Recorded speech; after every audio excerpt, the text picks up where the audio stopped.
donne une annonce qu'on va répéter tout à l'heure, mais j'aimerais détailler pour que ce soit clair pour tout le monde afin d'entrer dans le message.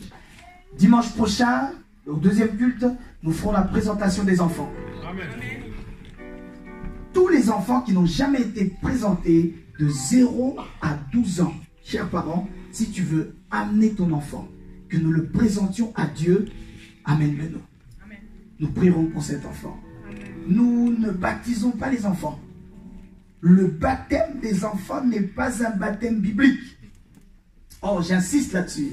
Le baptême des enfants n'est pas un baptême biblique. Amen. La Bible nous montre que notre Seigneur et Sauveur Jésus a été baptisé à l'âge de 30 ans. Amen. Et dans la tradition juive, bien aimé, 30 ans n'est pas un âge au hasard.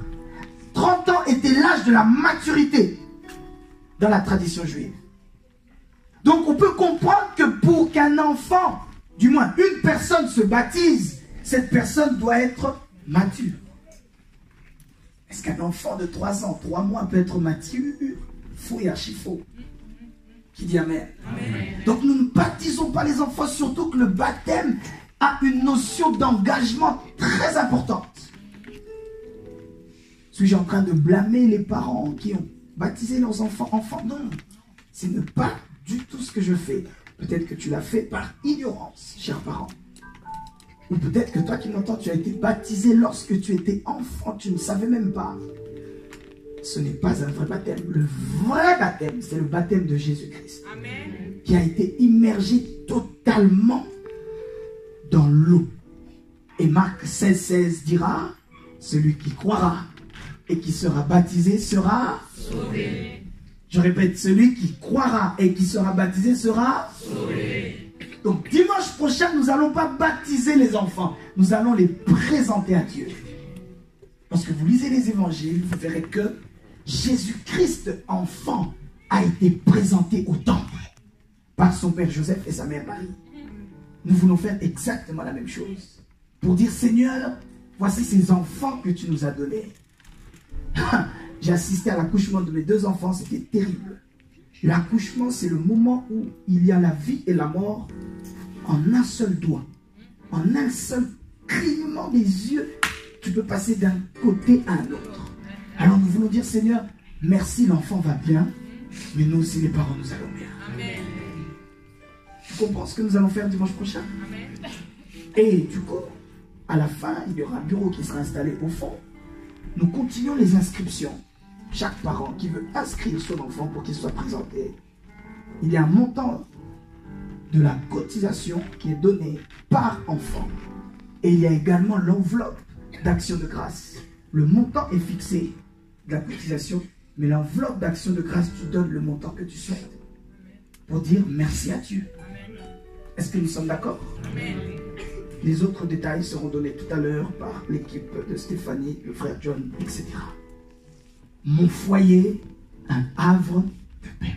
Amen. C'est fort de notre petite expérience dans le ministère que Dieu nous a mis à cœur de parler de la famille. Une église ne peut pas être forte si les familles ne sont pas fortes. Impossible. Tu peux être rempli du Saint-Esprit. Tu parles en langue. Mais si à la maison, c'est des coups de poing, tu n'iras jamais loin. Ah oui, bien-aimé, il nous est déjà arrivé. Le même frère, la même soeur, nous t'imposons les mains ici. Mais à la maison, nous devons venir pour faire l'arbitre. Pour dire, non. Dans cette église, il ne faut pas que ce soit notre cas. Amen. Ton amen me convainc pas bien. Amen. Mon foyer, un havre de paix. Frères et sœurs, dans ta maison, je le dirai encore tout à l'heure, on doit sentir la paix chez toi. C'est le verset qu'on a lu à l'instant. Si je ne me trompe pas, ce sont tous les versets qu'on a lus. Luc 10, 5, dit, dans quelque maison que vous entriez, dites d'abord que la paix soit sur cette maison. Amen. Bon, imagine-toi, on ne donne que ce que l'on a, dit la parole de Dieu. Si quelque part où tu vas, tu dois donner la paix, c'est que toi-même aussi tu as la paix. c'est qu'à la maison chez toi, il y a déjà la paix, bien-aimé. Combien peut-être avant de sortir ici, on laissait quelqu'un à la maison, mais en chamaillement, en dispute, en colère. Peut-être même vous aviez prévu depuis longtemps de venir à l'église, ensemble. Mais le diable, on va le montrer encore tout à l'heure, étant en train de rôder, cherchant qui dévorer, il a mis une petite dispute parmi vous, tout ça pour que vous ne veniez pas ensemble aujourd'hui. Je parle à quelqu'un. Amen. Quelqu'un qui est dans le cas que je viens de dire. Une dispute qui a démarré il y a moins de 24 heures là. Laisse-moi te dire, le but de cette dispute, c'est simplement que vous ne veniez pas ensemble. Tu as bien fait de venir ce matin. Amen. Amen ou pas amen? Amen. Répète après moi. Mon foyer. Plus fort, mon foyer. Un havre de paix. Un havre de paix. Pourquoi parlons-nous de la famille? Pourquoi les cultes de famille? Je l'ai dit, mais je le répète. Tout simplement, bien aimé, parce que l'église grandit. Oh, amen. Amen. Oh, si tu étais venu là il y a 1 an, 2 ans, 3 ans, l'église n'était pas du tout comme ça. Les plus anciens le savent. Donc l'église grandit, dit Réginald. Donc les messages aussi que nous apportons doivent grandir. Amen. Amen. Amen. Je suis heureux et content aujourd'hui. Je vois encore plus de parents que d'habitude. Pas clamer pour les parents qui sont là. Écoutez ceci. Je ne suis pas l'évangéliste des jeunes. Amen. Je répète, je ne suis pas l'évangéliste des jeunes. Dieu m'a établi pour tous les saints. Amen. Si les saints sont jeunes, gloire à Dieu. Si les saints sont vieux, gloire à Dieu. Amen. Il y a l'un de mes fils d'ailleurs que je ne vois pas. Il est grand costaud. Quand il m'appelle, il dit papa. J'ai dit oui mon fils.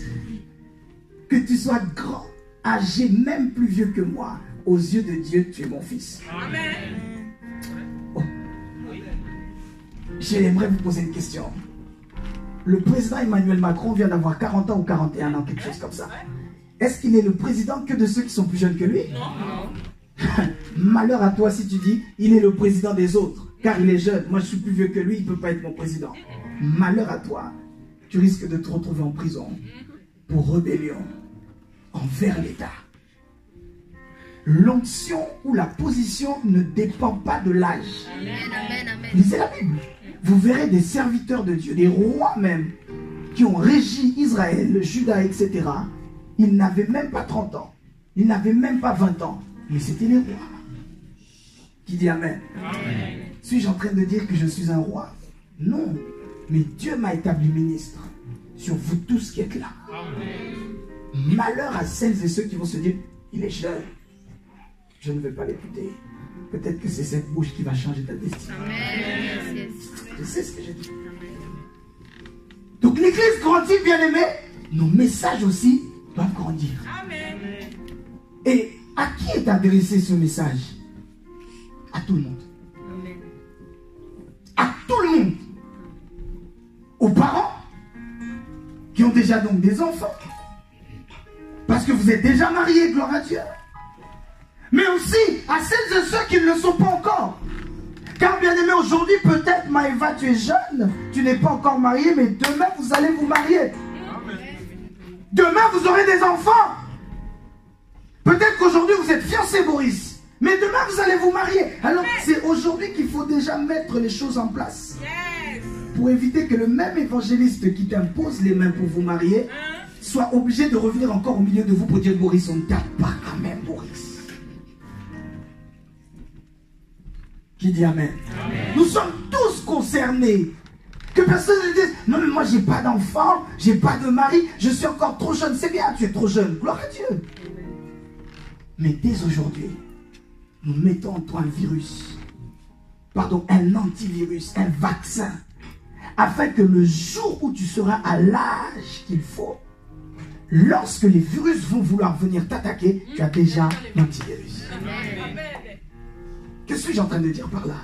Peut-être vous avez 16 ans, 15 ans, 14 ans.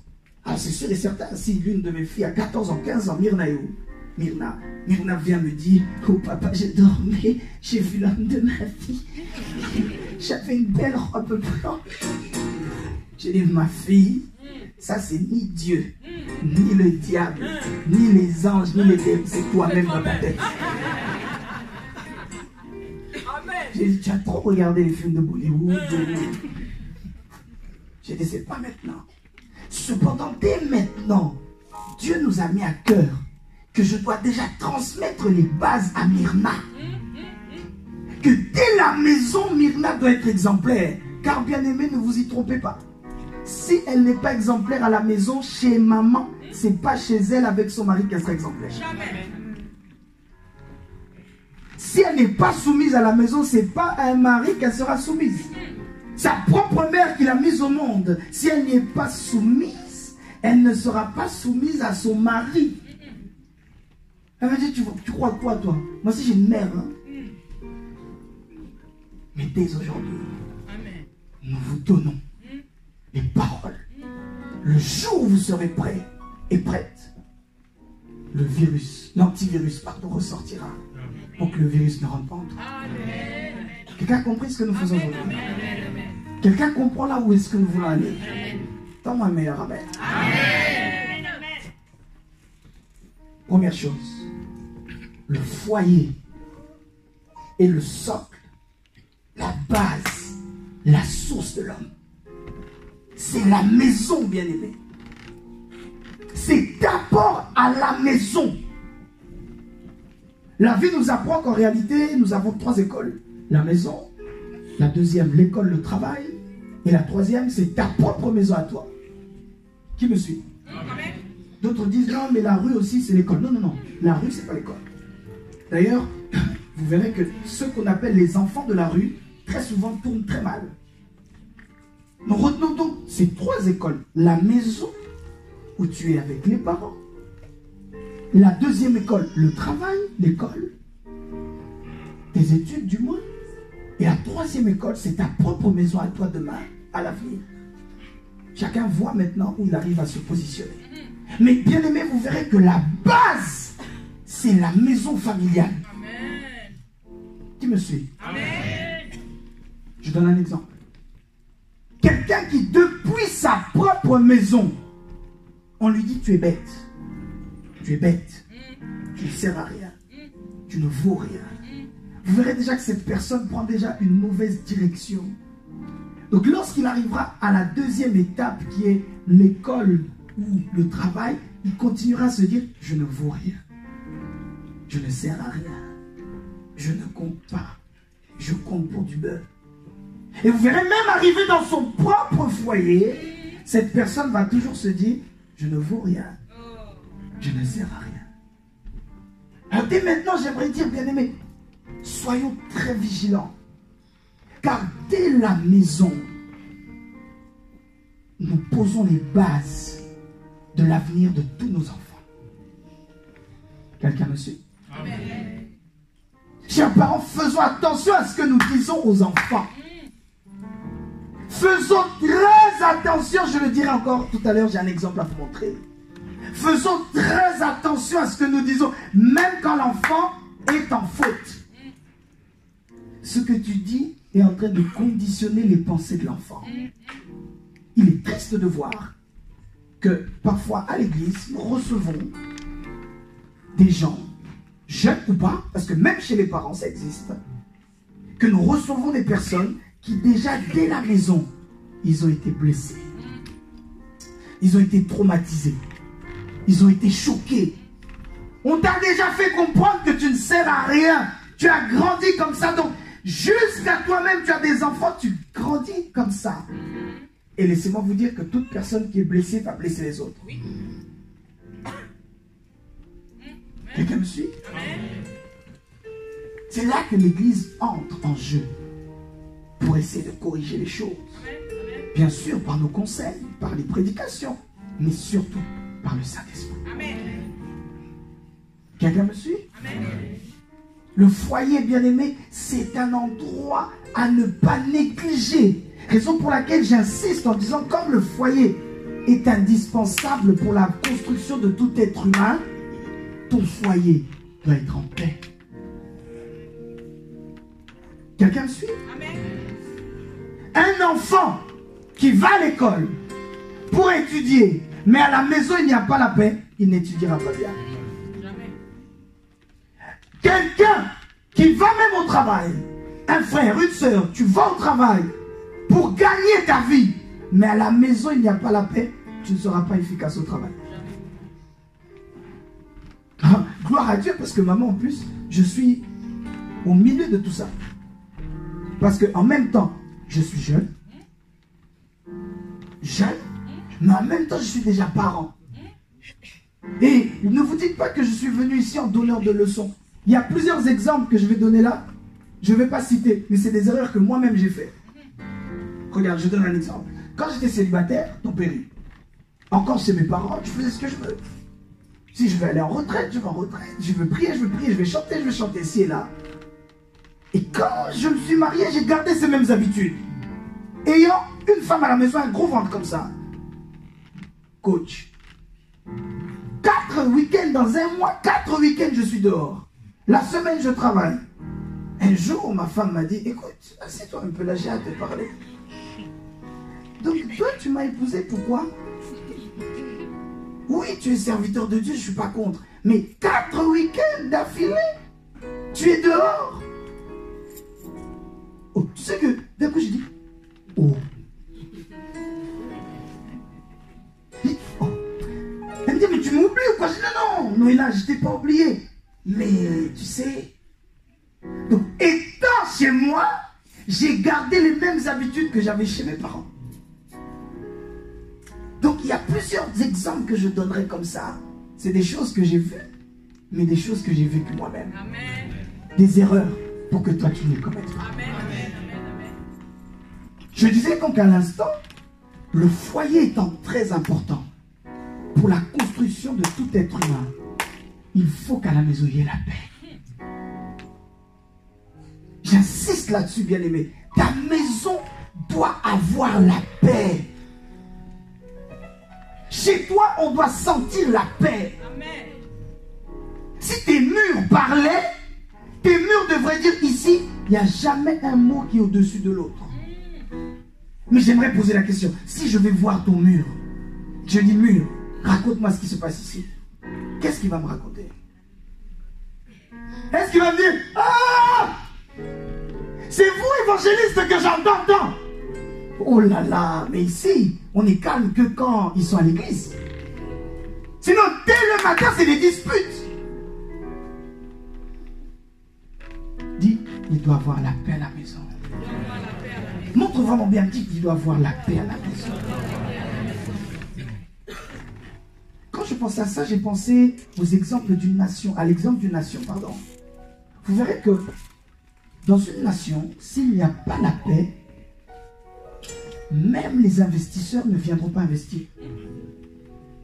Économiquement parlant, pour ceux qui sont soit des économistes ou qui font des études dedans, ils savent ce dont je parle. Lorsqu'une nation, il n'y a que des guerres, il n'y a que des atrocités, des génocides, quel est celui qui va dire « je vais investir mon argent là-bas » Personne. Du coup, là où il y a la guerre, les sociétés ferment. Il n'y a plus d'argent qui circule. Les gens fuient. Ça provoque des réfugiés. Et voire même plus loin, ça provoque la famine. Et à cause de la famine, il y a des atrocités qui se passent. Des braquages. Etc. etc. Pourquoi? Il n'y a pas la paix. Mais dans un pays où il y a la paix, Rabbi, tout est bien organisé. Les investisseurs viennent et ils déposent l'argent là-bas. Ils font fructifier leur argent. Et vous verrez que le pays est prospère. Pourquoi? Les sociétés sont là. Ils embauchent les gens. Et chacun gagne et dépense l'argent et le pays avance. Quelqu'un me suit? Amen. La paix doit régner chez toi. Amen. J'avance et je dis ceci. L'ingrédient indispensable pour la paix, c'est Jésus. Amen. J'insiste là-dessus. Pour qu'il y ait une paix durable, pas une paix éphémère, Mais une paix qui perdure, il faut Jésus. S'il y a des bons cuisiniers au milieu de nous, vous savez que pour faire un gâteau, il faut des œufs, il faut la farine, il faut le lait, il faut ceci, il faut cela. Si tu veux rajouter des arômes et tout, il n'y a pas de problème. Parfois, quand il manque du lait, tu peux remplacer le lait par l'eau. Vrai ou faux? Mais oui, nous, on a fait un peu des systèmes D, on s'est débrouillé un peu dans la vie. Mais vous verrez, frères et sœurs, que tout bon connaisseur, quand à la place du lait, tu as mis l'eau, tout bon connaisseur, quand il va goûter le gâteau, il va dire, il manque quelque chose dans ce gâteau. J'aimerais dire ceci, bien aimé. Lorsqu'il n'y a pas Christ dans un foyer, tu es en train de remplacer le lait par l'eau. Et tu verras que même s'il y a une paix, cette paix ne perdure jamais. Lundi, mardi, on est en paix. Parce que dimanche, on était à l'église. Mais mardi à midi, une histoire. Petite histoire enflamme toute la maison. Et toute la semaine, on ne se parle pas. Certains peut-être sont venus ici, ils ne se parlent pas. Et quand je dis ne se parle pas, je ne dis pas seulement mari, femme. Non, non, parfois ça peut être enfant et parents. Parfois ça peut être entre frères et sœurs. La même maison, vous ne vous parlez pas.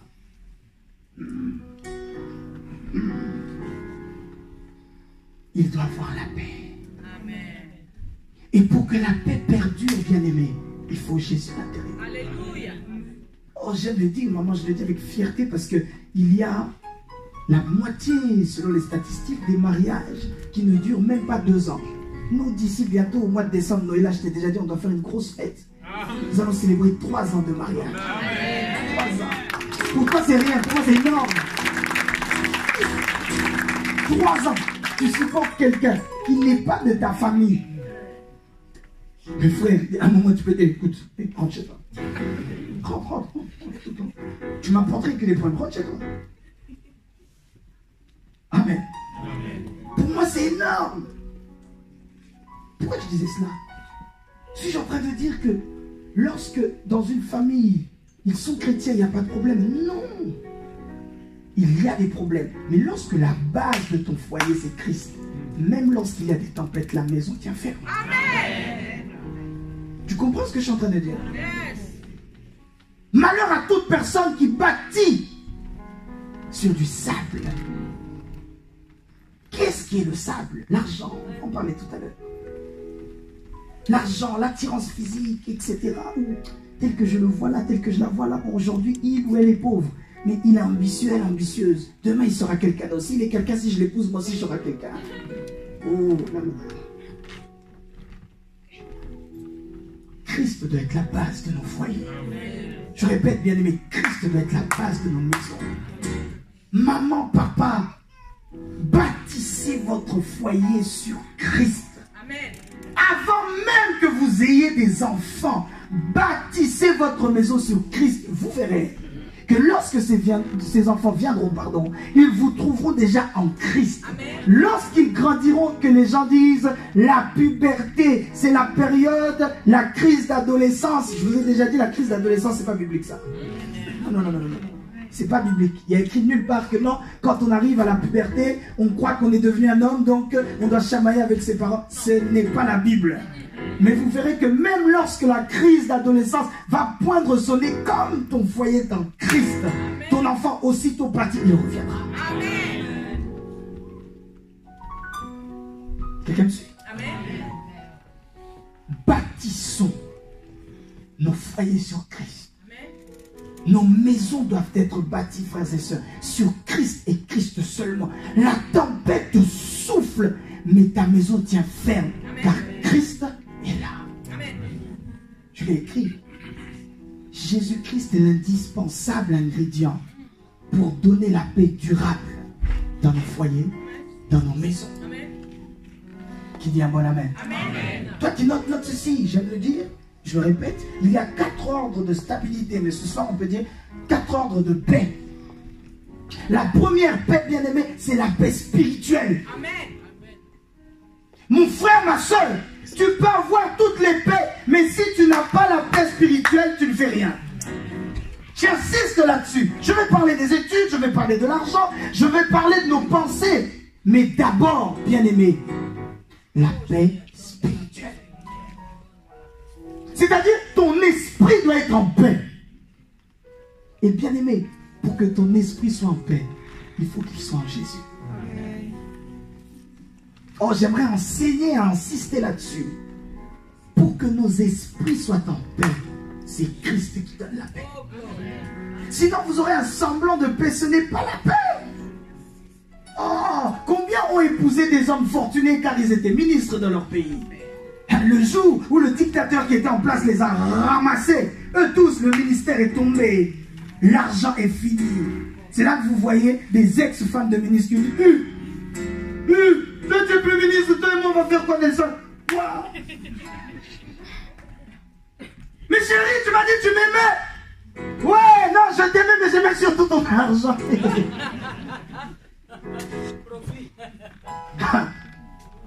Bâtissons nos foyers sur Christ. Le premier ordre de la paix, de la stabilité, c'est la paix spirituelle. Et cette paix spirituelle, bien-aimé, ne s'acquiert qu'en Christ. Il n'y a qu'en Christ que ton esprit peut être en paix. Quelqu'un me suit? Répète après moi, la paix spirituelle. La paix spirituelle. En Christ, bien-aimé, il y a la paix spirituelle.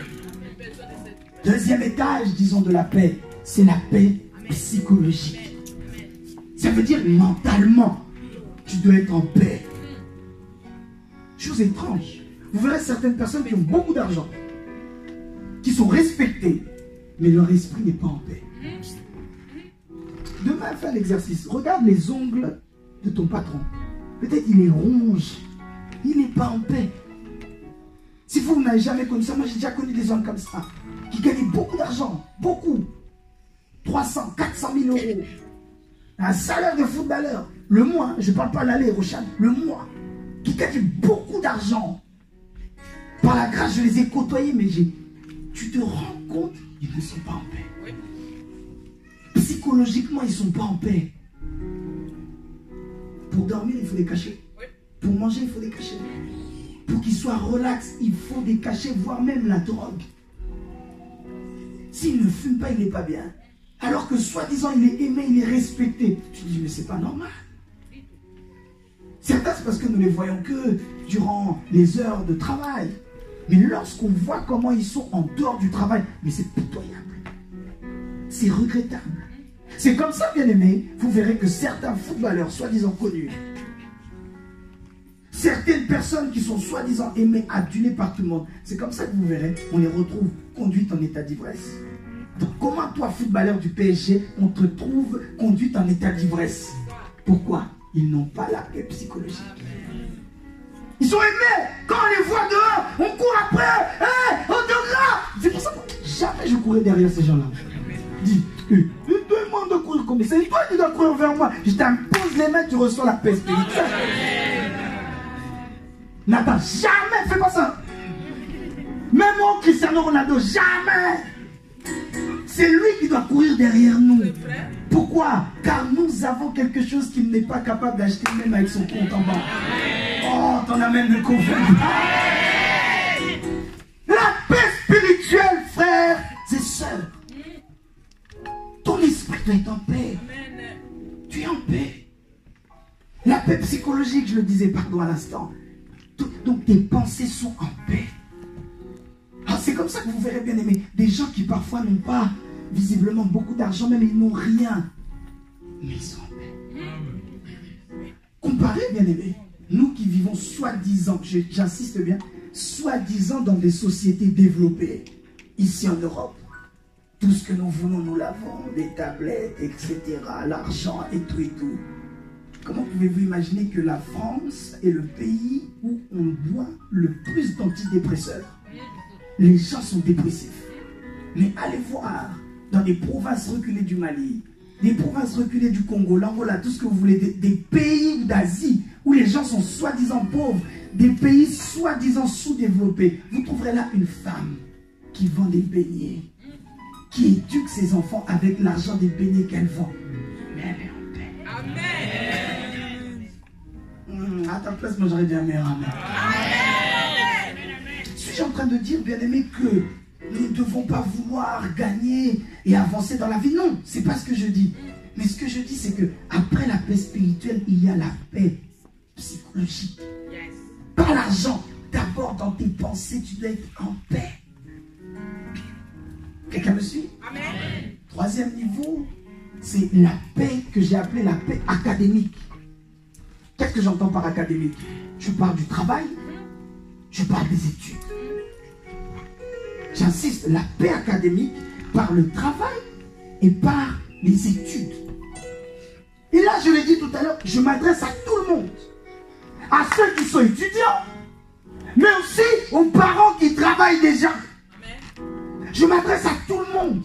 Pour être en paix, bien-aimé, la paix spirituelle, la paix mentale, psychologique, mais il y a également la paix académique.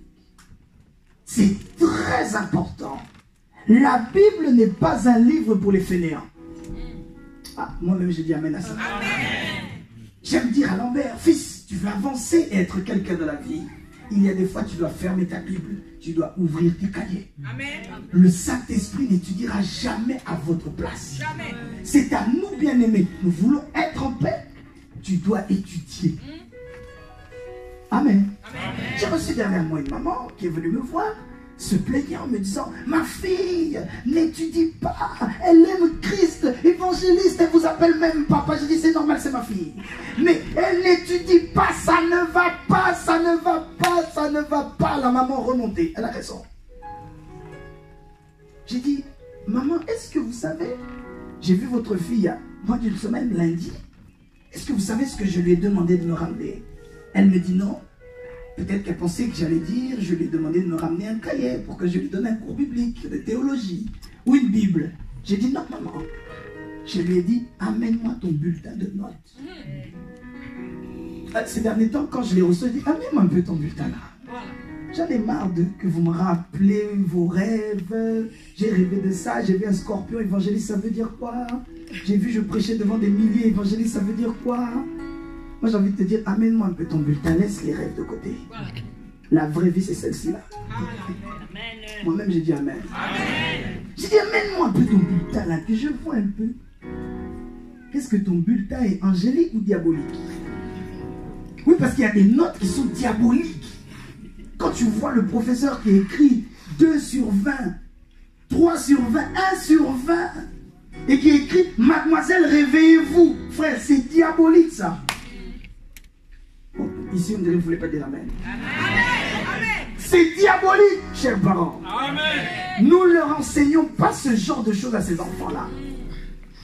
Vous devez étudier. Amen. Le Saint-Esprit, c'est bien, mais vous devez étudier. Je me suis fait, entre guillemets, lyncher cette semaine sur les réseaux sociaux, car j'ai écrit, j'en ai marre d'avoir des chrétiens qui parlent en langue, mais qui ne sont pas capables d'écrire en français.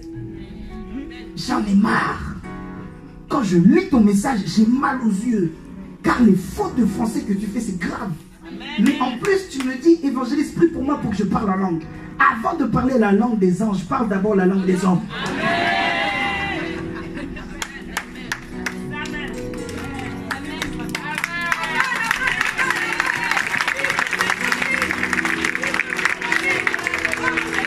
Amen. Amen ou pas amen? Alors d'autres qui sont trop spirituels m'ont envoyé des messages. J'ai reçu des menaces. Non, bien aimé, parce que j'ai écrit en plus, j'ai dit exprès, j'ai dit quand tu sais parler, ou du moins tu veux parler la langue des anges, mais tu n'es pas capable de parler la langue des hommes, même Dieu te trouve ridicule. J'ai dit, mais je l'ai créé homme, il veut parler comme les anges, mais sois d'abord homme, non? D'autres m'ont envoyé des messages, non, homme de Dieu, c'est dommage, je vous respectais, mais maintenant je suis déçu. Comment Dieu peut trouver un homme ridicule? Non, vous m'avez déçu, vous vous écartez de la doctrine. Et moi j'ai répondu, j'ai dit, donc ça veut dire, tu penses que Dieu veut que tu sois bête? Ah oui. Bon, depuis, j'ai pas reçu de message encore. J'ai pas eu de réponse. Ah oui, moi tu me parles, je te parle. Non, j'ai pas étudié, Dieu voulait pas que j'étudie, donc Dieu voulait que tu sois bête. Non, bien aimé. Nous voulons des chrétiens. Oui, remplis du Saint-Esprit, mais qui ont la tête remplie aussi. Amen. La troisième stabilité, bien aimé, c'est la stabilité académique. Étudions, travaillons. travaillons.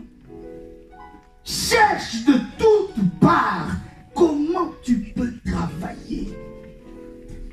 Hommes et femmes. J'insiste là-dessus. Hommes et femmes. Je répète.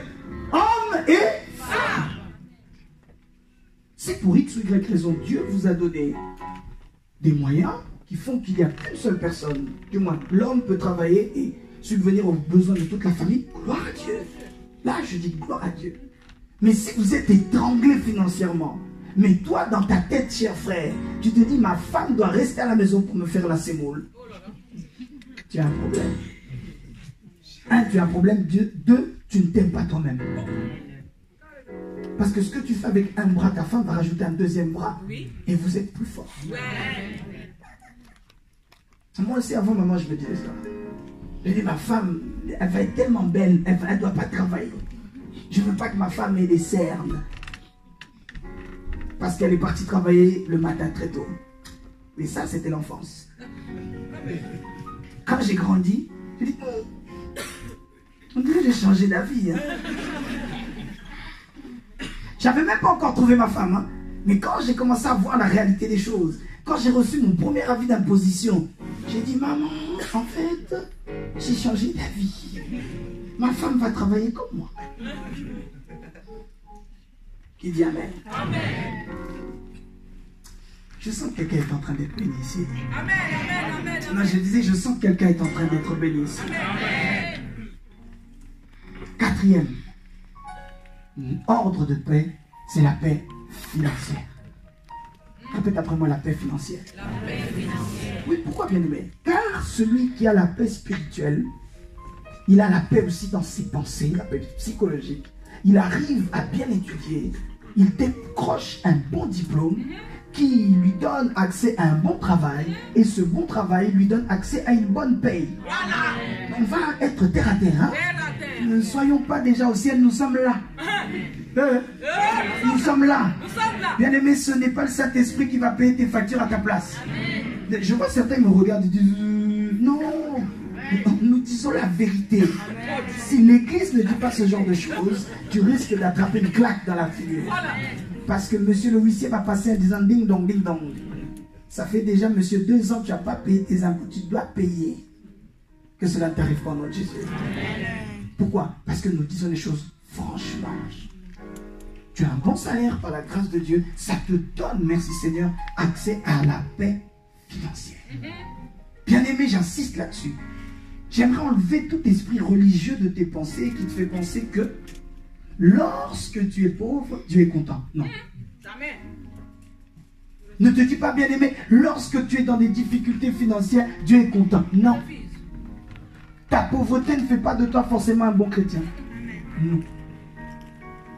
Allez lire l'histoire de Job. La Bible nous fait comprendre que Job était fort riche, mais qu'il était jugé digne, droit et intègre devant Dieu. J'aimerais enlever de nos pensées cette idée qui nous fait croire que quelqu'un ne peut pas être chrétien et réussir. C'est faux et archi faux. Là, je savais que personne n'allait dire amen. Amen. Mais j'aimerais encourager quelqu'un.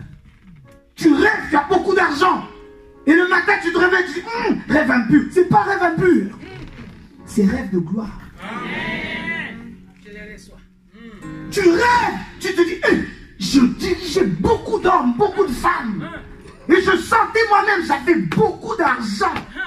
Tu te dis, mais c'est moi ou c'est pas moi? C'est moi. D'autres, même quand tu as ce genre de rêve, tu dis, Satan quitte, c'est pas Satan. C'est Dieu lui-même. Amen. Pourquoi? Parce que tu ne seras pas riche pour la gloire d'un homme, même pas ta propre gloire. Tu seras riche pour la gloire de Dieu. Amen. 4 ordres de paix. La paix spirituelle. Ensuite, la paix psychologique, mentale. La paix académique. La paix financière. Amen. Qui dit amen? Amen. Il y a 2-3 mots que j'aimerais échanger avec toi. Des choses qui, une fois que la paix est là, qui augmentent la paix ou qui diminuent la paix. Parce que vous verrez que la majorité d'entre nous, le problème n'est pas d'avoir la paix, mais d'entretenir la paix. Qui me suit? Amen. La majorité d'entre nous, le problème est plutôt là. Pas que la paix soit là. La paix est déjà là. Mais quelque part, pour que la paix continue dans ta maison. Ne suivez pas l'enfant, suivez-moi. Amen ou pas amen? La majorité d'entre nous, le souci que nous avons, c'est celui-ci. La paix est là, mais aussitôt la paix est arrivée. C'est parti. La paix était bien présente à la maison, mais aussitôt tu es sorti du culte, avant même certains d'arriver à la maison, il y a déjà des disputes. Alors j'ai quelques éléments à te donner pour que la paix soit là, mais que la paix dure à la maison. Qui dit amen? Amen. Commence par celui, la première chose que Dieu m'a mis à cœur, commence à dire à celui qui a côté de toi, dis-lui bonjour. Quelqu'un va dire, évangéliste, quand même, bien aimé, ne dis pas quand même, non. Il y en a certains, dès le matin, c'est pas bonjour, c'est directement des soucis. Dès qu'ils se réveillent, c'est directement des demandes. Même bonjour, tu n'as pas dit. Combien de parents ne disent pas bonjour à leurs enfants? Je vais même plus loin. Combien d'enfants ne disent pas bonjour à ses parents? Donc toi, quand tu te réveilles le lundi matin, maman m'a dit, je vais aller au tacos. Je reçois des parents ici qui me disent, évangéliste, mon enfant ne parle que pour me demander, c'est tout. Parents, oui ou non? Oui. Né aux parents, t'as peur de ton enfant? Oui ou non? Oui. Mais c'est vrai. Oui. Même bonjour, non. Non, mais je t'avais dit d'un tiro là dans moi, non? Oh. Je te donne pas. Je te donne pas. Même bonjour, ils disent pas. Ce matin, pas plus tard que ce matin encore, j'ai repris Anis. J'ai dit, Anis, tu es rentré au bureau, tu n'as pas dit bonjour. Oh, je suis fatigué. Fatigué quoi? Mais dis bonjour. Qui dit amen? Amen. Dis encore bonjour à celui qui est à côté de toi. Un élément que j'ai oublié de dire tout à l'heure. Selon le terme biblique, lorsque la Bible parle de la paix, la Bible parle du shalom. Donc, en fait, en d'autres termes, il faut que, dès que tu dis shalom à quelqu'un, il faut que la paix soit sur lui. Tu imagines le matin, tu ne sais pas, peut-être la personne a fait un mauvais rêve. Toi, tu arrives, tu dis shalom. Mais si déjà, la personne a fait un mauvais rêve, toi, tu arrives. D'autres, après le culte, hein, vous ne savez pas combien de temps nous avons dormi. Vous ne savez pas ce que nous avons eu à faire. Après la prédication, tu rentres. Oui, évangéliste. Oh, bonjour. Même l'ange Gabriel, lorsqu'il est parti voir Marie, il a dit, je te salue Marie. Oh, dis encore bonjour. Chanel, t'as pas dit bonjour, non? Bonjour, des mains. Faut dire bonjour. Merci. Toujours les enfants. Vous demandez, vous dites même pas merci. Je veux dire que merci encourage. Ça dit beaucoup de choses, le merci. Hein. Premièrement, le merci montre que tu as reçu. Deuxième chose, le merci encourage la personne à te redonner encore. Combien là, on te donne, mais même merci, tu donnes, tu dis pas. Comme si c'est une évidence. Je reviens encore sur les enfants. Les enfants. Maman a mis un toit dessus de ta tête. Toi, pourquoi tu as arrêté le piano? Continue le piano. Ça veut dire que tu dis pas merci, toi. Maman te donne un toit au-dessus de la tête. Papa se bat pour que tu aies de quoi manger, même de quoi te vêtir. Mais même merci, vous ne dites pas. Comme si, bah alors c'est mon père, c'est son rôle, non? Une m'a dit ça un jour, je peux même dire comment c'est qui. Mais merci, merci, merci papa. Et vous savez, moi les enfants, je leur montre ça dès maintenant. Chez eux, on dit quoi? Merci. Oui, vous souriez, mais vous tous qui ne dites pas merci, vos parents vous les ont appris. Mais maintenant, vous avez laissé où les merci en question? Apprenons, bien aimés. Quelqu'un te donne, parents, enfants, même entre frères et sœurs. Dis-lui merci.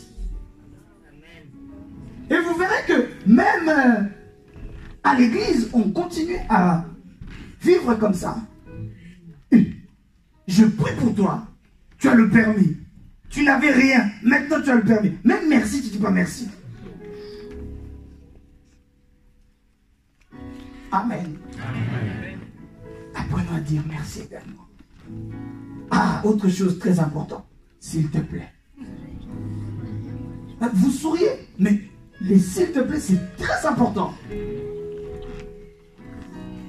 Je sais pourquoi je dis ça. Les s'il te plaît, c'est très important. Oh, fais ça, fais ça.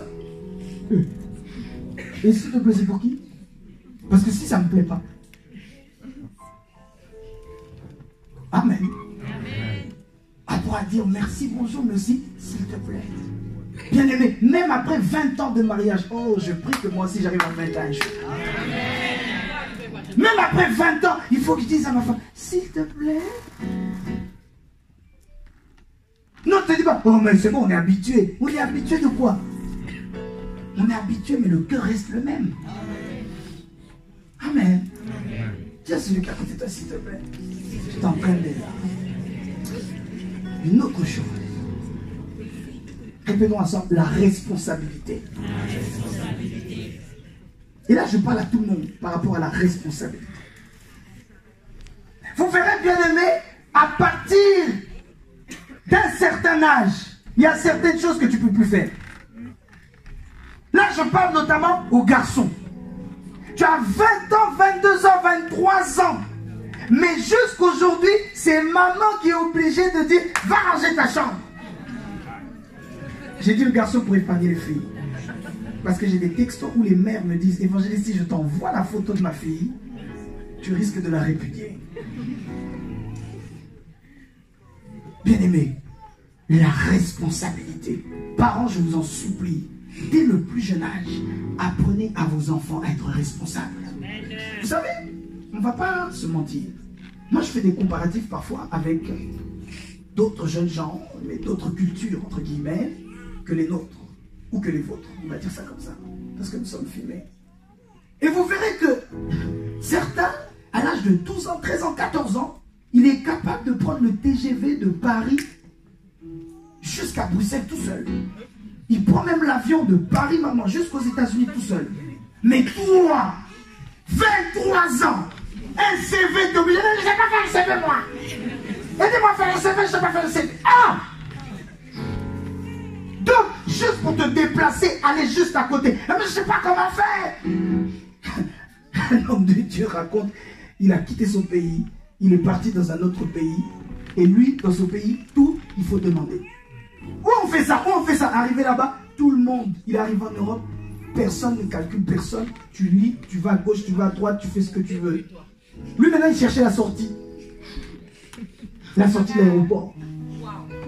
Alors qu'il y a bien écrit sortie. Hein? En gros. Oh, bien aimé, tu sais que le gars est resté une journée sur sa valise. Il me dit, mais j'attends que vous me cherchiez. Il a attendu, il a attendu. Oh. Déjà, il faut le ménager pas. Oh. Okay. Il repasse. Oh. Il repasse. Oh. Il dit, mais, monsieur, toi, tu fais quoi ici? Mais il cherche la sortie, non? Mais monsieur, c'est écrit en rouge là. Ça, et puis, il y a écrit dans toutes les langues. Quelle langue vous... Plus de 40 ans, le gars. Hein? Mais parce qu'il a été habitué. Soyons responsables. J'insiste là-dessus parce que c'est dès la maison. On doit montrer la responsabilité. Frères et sœurs, je vous ai dit, il y a plusieurs choses que moi j'ai appris en entrant dans le mariage. Quand papa à l'époque, maman, nous disait d'aller jeter la poubelle, je croyais que c'était des blagues. Hein? Moi, je trouvais toujours des astuces. Oui, parce que Nathan et Georgie, fermez vos oreilles. Moi, je suis l'enfant préféré de mes parents. Oui, je le dis devant tout le monde. Sauf mes frères, mais je suis l'enfant préféré. Donc moi, j'ai toujours trouvé des astuces. Quand nous étions enfants, tout le monde restait à la maison, Marie. Moi, je sortais tout le temps avec papa. Parce qu'on allait manger au McDo ensemble. Donc moi, je trouvais que même que Nathan, c'était moi le préféré, toujours. Et je trouvais toujours des astuces. Mais bien aimé, là, chez moi, et quel enfant chéri de qui? Si Noéla est enfant chéri chez elle, moi aussi chez moi. Maintenant, on est tous les deux chez nous.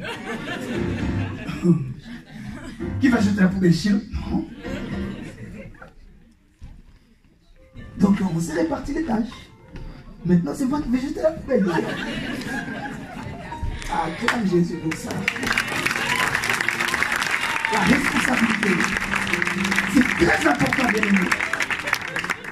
Quand nous étions enfants, papa nous disait, les garçons, vous êtes des hommes.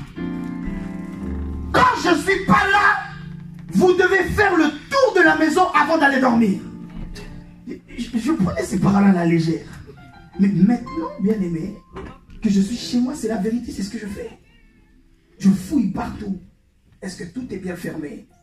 Pourquoi? Parce que je sais que comme il adore, quelqu'un peut entrer, elle n'entend même pas. Parce qu'elle a travaillé toute la journée, elle est à fond coach, c'est vrai, non? Mais moi, je ne dors jamais sur mes deux oreilles. Et puis nous habitons à Sevran, bien sûr, il y a la paix du Seigneur, merci Seigneur. Mais Sevran, c'est Sevran quand même. J'aime ma ville, mais Sevran, c'est Sevran. Les gens ne vont pas dire, ah là-bas c'est l'évangéliste, on ne va pas entrer, ils peuvent vouloir entrer. Alors il faut que quand ils arrivent, bien sûr, ils me trouvent à genoux en train de prier, mais ils me trouvent aussi avec un bâton ravi. Mbata Mokame. Je ne sais pas comment traduire Mbata Mokame en français. Un coup de tête du Saint-Esprit. Pourquoi? Parce que je dois veiller toutes les portes, toutes les fenêtres sont bien fermées, il n'y a pas un réchaud qui est resté allumé, etc. Soyons responsables. Amen. Et j'insiste là-dessus, c'est pas que pour les garçons, même les filles. Oh. Amen. Ah oui, nous vivons dans une société, bien sûr la Bible ne change pas, mais la société change. Même les filles doivent être responsables. Vous allez trouver un gros camion. Un gros camion Naomi. Tu t'attends à ce que ce soit un chauffeur poids lourd, costaud, barbu qui sort. Tu vas trouver une petite dame comme ça. Quand il conduit, elle est obligée de rehausser son siège parce que voilà. Mais c'est une petite dame qui conduit à je ne sais pas combien de tonnes. Même les filles, soyez responsables. Amen. Ne vous dites pas, non, moi j'ai une fille à papa. Quand je sortais de chez moi, j'irai chez mon mari, après c'est tout. Il n'y a pas de problème si c'est la volonté de Dieu. Mais même chez toi, tu dois être responsable. Amen. Et pour cela, c'est dès la maison que tu es responsable. Oh, j'aime dire ceci. Quand un jeune homme, j'ouvre une parenthèse que je ferme, quand un jeune homme est sur le point d'aller aborder une jeune fille, il y a deux réactions. La première réaction, c'est qu'il regarde la fille de haut en bas. Et après, il y va, Denis Samuel. Et la deuxième réaction, c'est qu'il regarde la fille de haut en bas. Il se regarde lui-même. Est-ce qu'elle va m'aimer? Et mes filles, vous, c'est le deuxième cas de figure qui doit être là. Amen. Parce que tu es responsable. Et du coup, comme tu es responsable, l'homme qui doit venir te voir, il te trouve déjà toi-même, tu es complet. Elle est étudiée. Elle a un diplôme. Oui. Elle a son travail. Oui. Elle gagne son argent. Oui. Elle a son permis. Elle a sa voiture. Frère, quel aventurier va venir te blaguer? C'est ça.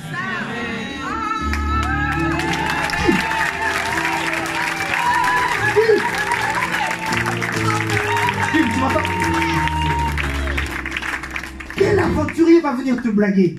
Quand il va venir avec des mots, dis écoute, laisse-moi tranquille. Tu dis laisse-moi tranquille. J'ai pas besoin de ça. On vient, je t'invite au restaurant. Tu dis, si je veux au restaurant, je me le paye moi-même. Non, mais tu le sais. Oh, le gars te trouve, tu es déjà complet. Qu'est-ce qu'il va rajouter encore?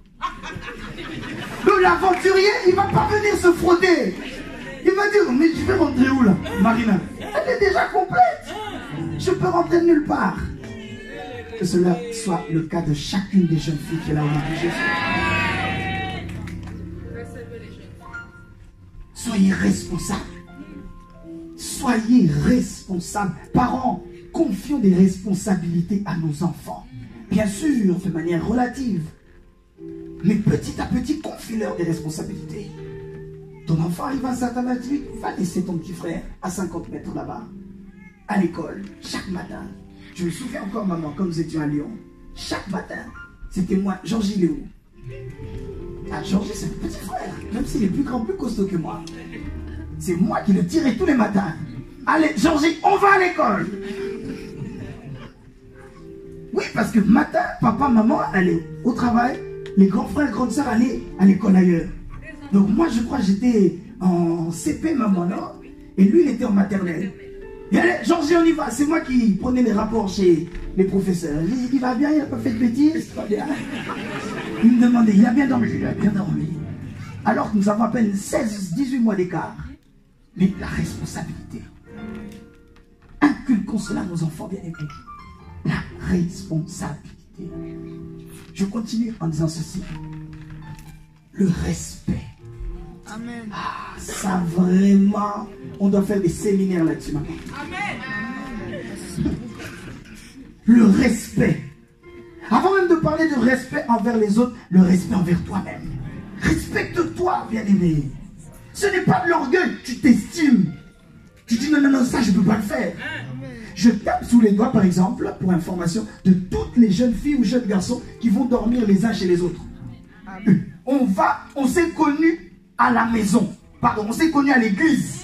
Et moi, je vais dormir chez toi. Mais tu n'as pas de maison? Ah là, je savais que personne n'allait dire amen. Il y a mon ami d'enfance qui est là. Nous avons grandi ensemble. C'est pas un ami, c'est un frère. Il est juste là. On se connaît vraiment depuis. Un jour, alors qu'il habitait ici, ça me revient maintenant, il y avait plus de tram, nous étions partis ici et là. Nous habitons de l'autre côté de la ville. Et on s'était dit, bon, on va aller chez lui pour aller dormir. Mais bien aimé, à 3 h du matin, papa a pris sa voiture pour aller nous chercher parce que interdit de dormir chez les copains. Interdit, Denise. Une copine, tu rentres dormir chez toi. Pourquoi? Mais vous savez, à l'époque, j'ai pas compris. Hein? Mais c'est aujourd'hui étant parent. Je me dis, oh. Est-ce que parce que lui, il est sorcier, sa mère est sorcière? Non, non, non, non, non. Mais parce que papa, se respectant, se dit, mon fils ne peut pas dormir chez les autres. Amen. Et sans le savoir, sans qu'il m'ait dit, moi-même, j'ai déjà ça dans ma tête. Donc, bien aimé, le jour où Chilo est grande, etc., et qu'elle dit, papa, je vais aller dormir chez les autres, je lui dirai, tu dors dans ta chambre. C'est tout. Amen. Pourquoi? Je me respecte moi-même. Il y a plusieurs fautes, bien-aimées, qui sont commises parce que tu ne t'es pas respecté. Oui, bien-aimé, il y a plusieurs garçons qui arrivent à t'enrouler dans la farine parce que tu ne te respectes pas. Déjà, comment il parle? Ça se voit qu'il ne parle pas normalement. Sa langue est diabolique. Ma soeur, comment tu peux tomber? Toi aussi, frère, la coupe que la soeur fait, ça se voit, c'est la coupe d'une diablesse. Quand il te parle, en plus, avec les fossiles qu'ils mettent là, tu sens qu'elle dit, viens, viens, viens, viens. Comment toi tu tombes là-bas? Ah, devant fort avec je parle. On va discuter. Vous devez vous respecter. Avant même de respecter les autres, respecte-toi toi-même. Tu dis, non. Même si on dit aimez-vous les uns les autres, hein. Même si on dit si un homme n'est pas mort, on ne doit pas se moquer de lui, mais quand même, moi je suis une fille d'alliance, moi je suis un garçon d'alliance, je ne peux pas me tromper avec un garçon étranger. C'est ça. Parle l'évangéliste. Quitte de famille. Si vous allez me détester, détestez-moi. Je vous ai déjà dit, on se retrouvera au ciel. Quand on se verra, tu diras, évangéliste. Je veux m'agenouiller. Je dis non, pas ici. Ici, on s'agenouille que devant Jésus. Si vous voulez me détester, détestez-moi, je te fais du bien. Respecte-toi, bien-aimé. Ma soeur, j'insiste sur les seuls. Parce que ces derniers temps, il y a beaucoup de choses qui arrivent à nos oreilles. On se dit, mais comment elle ne se respecte pas?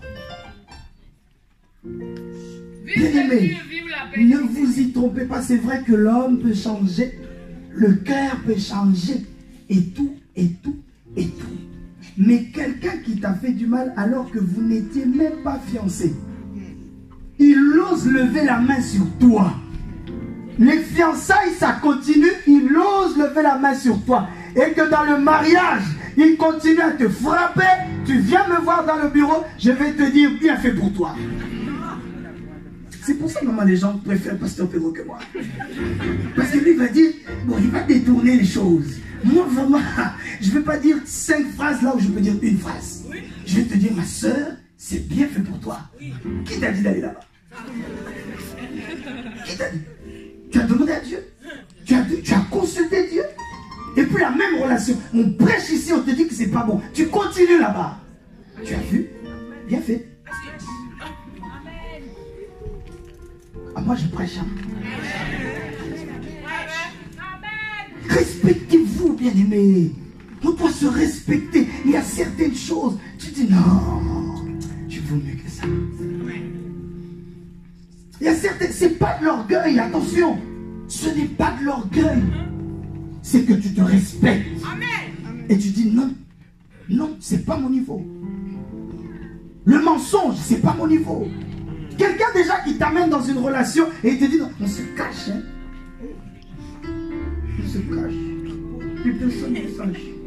On se cache. Là, t'as vu, sinon les gens ils vont trop parler. On se cache. Dans moi-même, je vais dire quelque chose. Écoutez, parce qu'on ne peut pas contrôler tout le monde. Si un frère vient te voir, il te dit je veux t'épouser parce que c'est toujours comme ça qu'ils essayent de faire n'importe quoi. Nadia, non, toi tu es trop jeune. Toi s'il essaye, tu me l'amènes. Je vais le blesser. J'ai le droit, je suis ton père. Mais tu sens que toi-même tu as l'âge, lui aussi, etc. Fais un test. Tu dis ok, moi j'aime Dieu.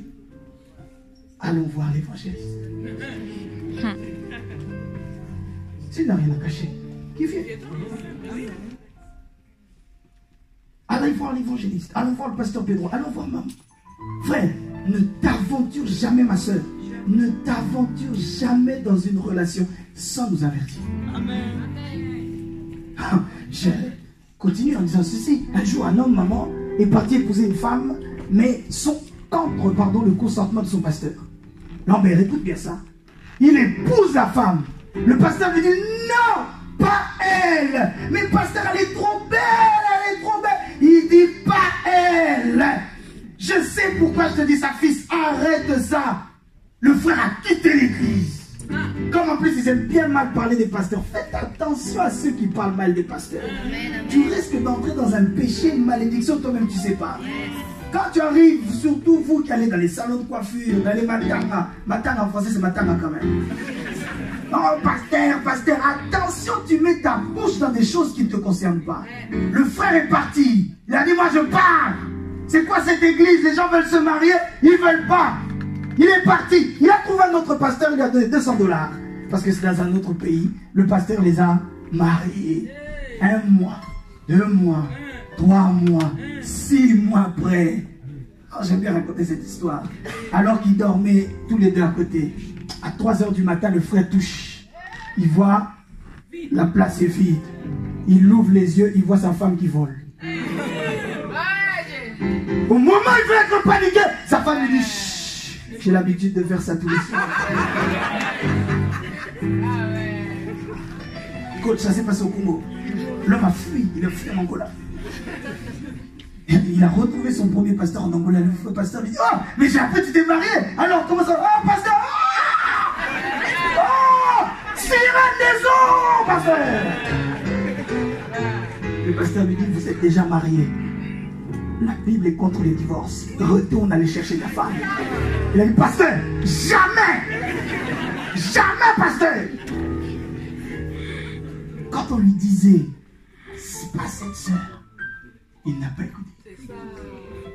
Bien-aimé, ne commence pas quelque chose comme ça. On ne joue pas avec ces genres d'alliances. Non, on ne joue pas avec ça. Avant même d'entamer, avant même de dire on va prier, avant même de dire ceci, cela, viens déjà nous voir. Que nous prions ensemble. Et nous demandons la volonté de Dieu. Amen. Amen ou pas amen? Amen. Je chute dans 5 petites minutes. En disant autre chose. La vérité. J'ai à côté de toi la vérité. Bien aimé, un chrétien, alors que Jésus est présenté comme le chemin, la vie et la vérité, un chrétien ne peut pas être l'ami du mensonge. Amen.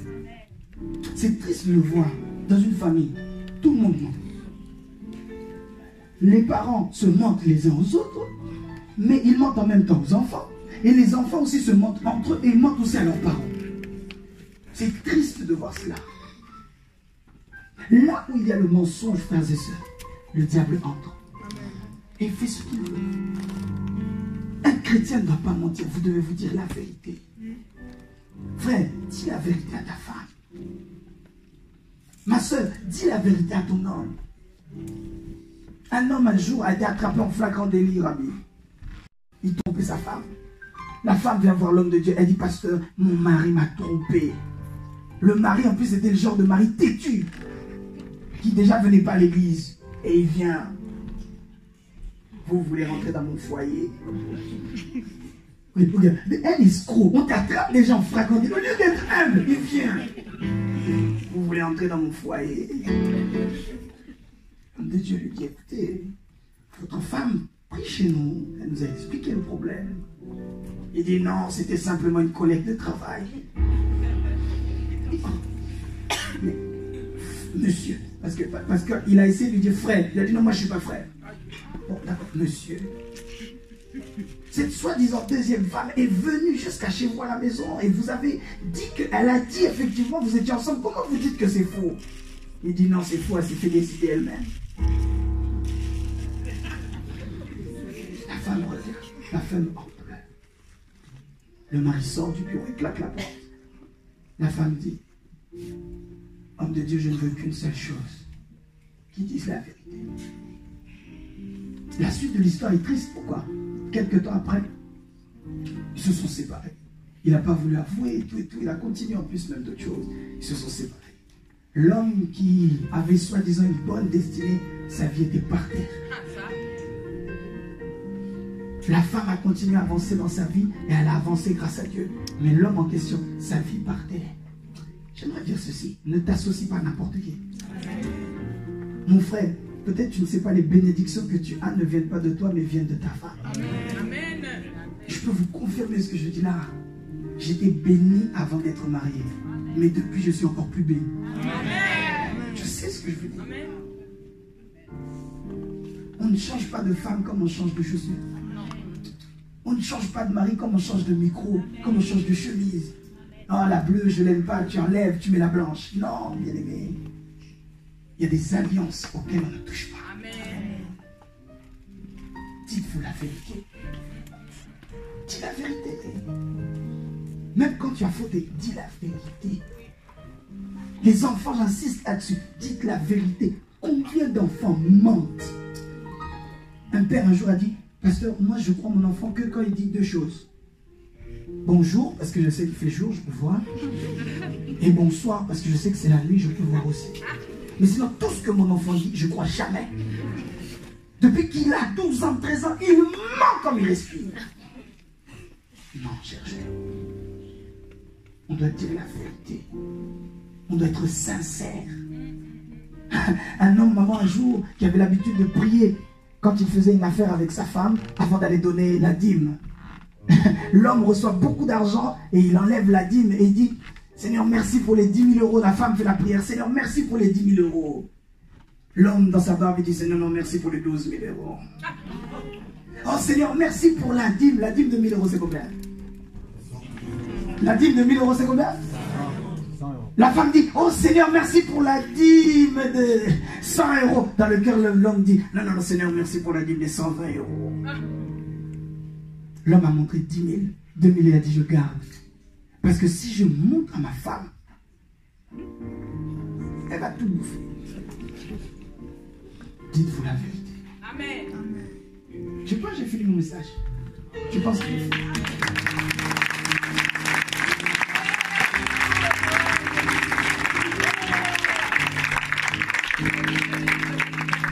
Amenez-moi l'huile, s'il vous plaît, mettons-nous debout. Viens porter ta famille devant le Seigneur. Je suis Pas devant moi, mais devant le trône de grâce. oh, je sais, parce que rien ne peut troubler mon cœur en paix. S'il faut que je te dise un mot, Jésus, au-delà de tous mes mots, je te dirai, oh je t'aime,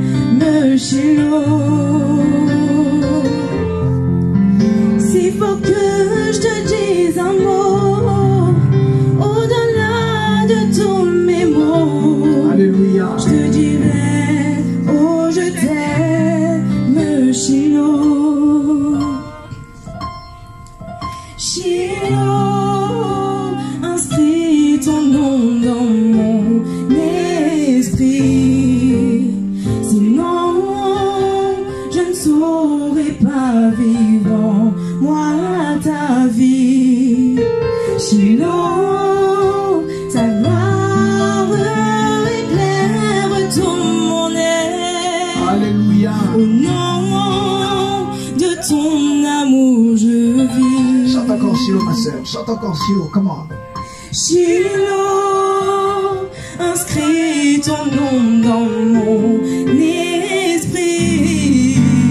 Sinon, je ne saurais pas vivre en moi ta vie. Shiloh, ta gloire éclaire tout mon être. Au nom de ton amour je vis. Merci. J'aimerais prendre quelques minutes. Que personne ne reste les mains seules, s'il vous plaît. Tiens la main d'une à deux personnes là où tu te trouves. Nous sommes tous une famille dans le Seigneur. Durant 1 à 2 minutes, que chacun d'entre nous prie pour sa famille. Ta famille proche comme ta famille éloignée. Elles vont le voir. Prions le Seigneur. Alléluia. Supra andereno sakaya baba. Likaya braka shakaya baba. Prie pour ta famille. Prie pour ta famille. La Bible dira, Job faisait des sacrifices pour ses enfants. Fais, bien-aimé, des prières. Fais monter des prières pour tous les membres de ta famille. Job dira, peut-être que là où ils sont, ils ont péché.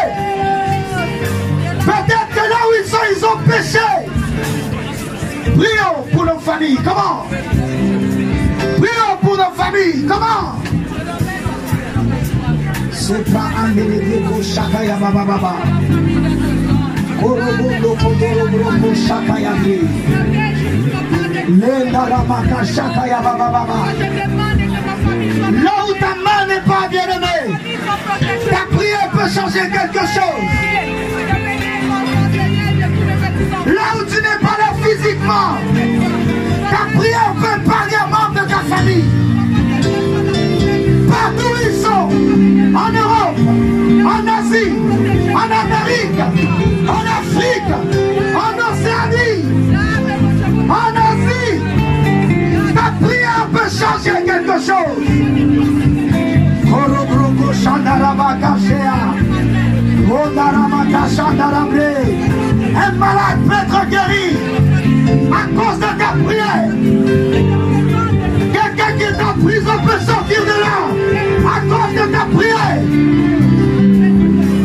Quelqu'un qui ne croyait pas en Dieu peut se convertir à cause de ta prière.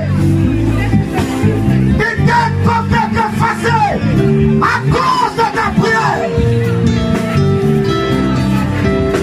Des maladies peuvent disparaître à cause de ta prière.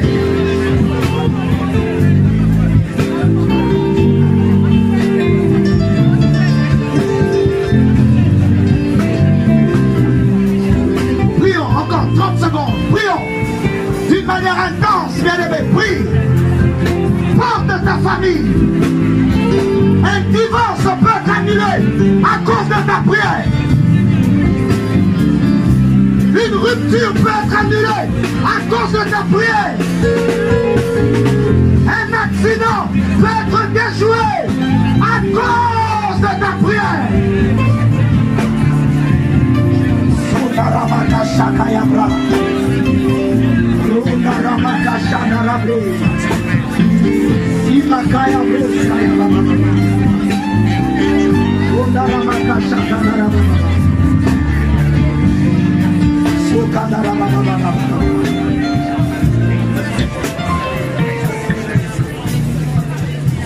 Tiens la main d'une personne, je vais déclarer des paroles pour toute ta famille. À cause de toi, ta famille sera sauvée. J'ai dit à cause de toi, ta famille sera sauvée. Lorsque nous déclarons ce genre de paroles, ne donne pas un amen religieux, donne un amen vivant.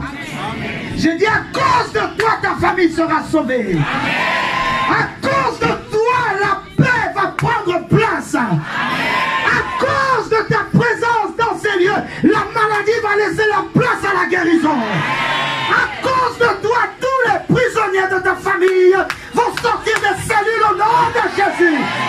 Je déclare les prisons physiques, les prisons psychologiques, les prisons spirituelles n'auront plus de place dans ta famille à cause de ta prière. Je le dis au nom de Jésus-Christ. Je déclare, dans ta famille, il n'y aura pas de femme stérile. J'ai dit, il n'y aura pas de femme stérile. Toutes les femmes de ta famille seront fécondes au nom de Jésus. Là où un membre de ta famille était bloqué, je déclare maintenant que l'ange de l'Éternel vient scier toutes les chaînes au nom de Jésus. Vous qui nous suivez présentement, je prie maintenant, la main de l'Éternel n'est pas courte. J'étends maintenant ma main droite, la main de l'autorité, et je bénis vos foyers au nom de Jésus. Le temps est court, je ne peux pas imposer la main à tout le monde, mais alors que nous avons les yeux fermés, je lève ma main et je la oins d'huile. Que l'huile qui coule sur cet autel puisse couler dans ta maison. J'ai dit que l'huile qui coule, suis-moi diaconesse, qui coule sur cet autel, coule dans ta maison également. Je déclare au nom de Jésus, l'huile de l'alliance qui a été faite sur cet autel avec l'homme de Dieu, notre papa pasteur, que cette huile déborde aussi dans ta vie. Je déclare que les portes s'ouvrent au nom de Jésus, les portes de la réussite au nom de Jésus, que tes études soient bénies au nom de Jésus, que les études de tes enfants soient bénies au nom de Jésus. Toute malédiction qui possède dans ta famille, je l'annule maintenant au nom de Jésus. Je déclare que tes cieux sont ouverts maintenant. Quelqu'un venait ici avec une envie, un besoin que toute sa famille soit sauvée. Les personnes pour lesquelles tu priais, tu jeûnais, pour qu'ils donnent leur vie à Jésus. Écoute ceci, Dieu va mettre en place une circonstance. Mais derrière cette circonstance qui a l'air peut-être tragique, dramatique pour les hommes, comprends que c'est une fenêtre de tir pour montrer qu'il n'y a que Jésus qui sauve. J'ai dit pour montrer qu'il n'y a que Jésus qui sauve. Reçois la délivrance. J'ai dit reçois la délivrance. Reçois la paix dans ton foyer. In Jesus' name.